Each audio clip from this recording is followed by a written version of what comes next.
So it is official. ICE is going to be part of security at the World Cup. And if that sounds alarming, well, I'll tell you what. It's because it is. And the announcement is quickly raising concerns about whether tourists will feel safe or, will they even come here? I mean, during a congressional hearing this week, ICE leadership confirmed that the agency will play a role in security operations during the upcoming World Cup games hosted in the United States. When questioned by a member of Congress about whether ICE would scale back enforcement around the tournament, especially given declining global confidence in U.S. immigration policy, the response was clear. ICE will be an important part of the World Cup security team. That means the same agency responsible for immigration enforcement and deaths of American citizens as well as immigrants will be visible and active during one of the largest international sporting events in the world. Normally, large events like, the World Cup involve local police, maybe the FBI, Homeland Security, international coordination teams, but ICE's core function is supposed to be immigration enforcement, arrest, detention, removals, legally, by the way.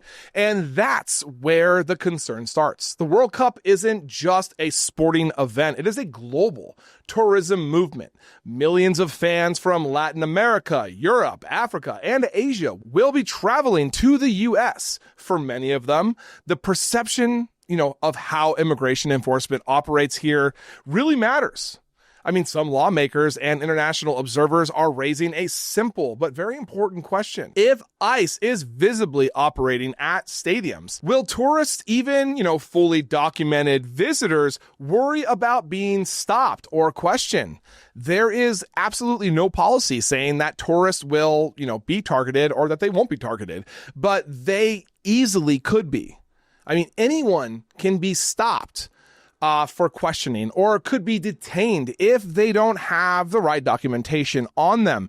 And they have already said that, they can target people based on their skin color, their accent, and the language that they speak. And right now, global confidence in U.S. immigration policy has already taken hits due to highly publicized raids, expanded enforcement operations, high profile detention mistakes, even if enforcement at the World Cup is strictly, security focused. The presence of ICE could create hesitation for international travelers, deciding whether or not they want to come. And for a host country, tourism confidence is everything. The World Cup is supposed to be a moment of global goodwill. It's a diplomatic event as much as it is a sporting event. And when immigration enforcement becomes part of the headline, it changes the tone. I mean, for some fans abroad, the question won't be which game should we attend. It'll be, is it worth the risk of traveling there? Even documented visitors can be subject to questioning, temporary detention at ports of entry. So, and that's always been true, but it's more likely now. And they can be questioned anywhere, even at the game. And when enforcement agencies are center stage, anxiety obviously will rise. And anxiety alone can affect travel decisions. Look, no one is saying that ICE will round up tourists at soccer games, but the optics matter, the message matters, and the global confidence is already fragile.